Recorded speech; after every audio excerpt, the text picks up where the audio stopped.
OK, let's turn our attention to the Middle East. And 3 Israeli citizens have been killed at a border crossing between Jordan and the occupied West Bank. The shooting occurred at the Allenby Bridge, the only official entry point that was still functioning. The border has now been closed as both Israel and Jordan carry out their investigations. Here's our Middle East correspondent, Alistair Bunkle. Well, this is the Allenby Bridge crossing, which is the only crossing for Palestinians who live in the West Bank to leave, and it's also a route for goods to and from the West Bank and Jordan. Jordan, you can make out in the distance those mountains, and Amman, the Jordanian capital, up on the top of those mountains. So this is a regularly used crossing, and this morning a lorry coming from the Jordanian side came across the border, and it was on the Israeli side in the cargo section, not the passenger terminal, but the cargo section, where the driver got out and started firing a handgun. He killed 3 Israelis, but he was then killed himself by a security official here. Now, the crossing is controlled by Israeli officials.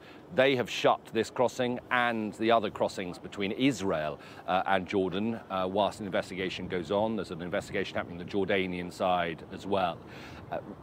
We understand the driver is a suspected Jordanian, but that hasn't been confirmed yet.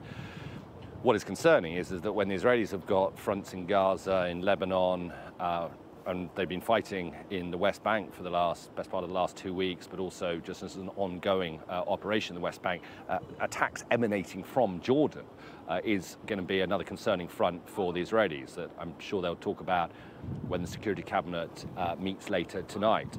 Israel has been accusing Iran of using Jordan as a route to smuggle weapons into the West Bank through the long border that runs along the length of the West Bank. And I think this will only underline for many Israeli officials that it is being used and potentially it is a soft point for weapons or attacks to come in through there. So it's a new development for the Israelis, and one that we will see how they try and counter it. For now, the border crossing remains closed. The Israeli military are here in far larger numbers than they would normally be. And this is just the kind of the first barrier, the first checkpoint before you then go through more barriers, probably a couple of miles down the road, and then you get to the passenger terminals and the cargo terminals. So for now, this border and all other borders between Israel and Jordan and the West Bank and Jordan remain closed.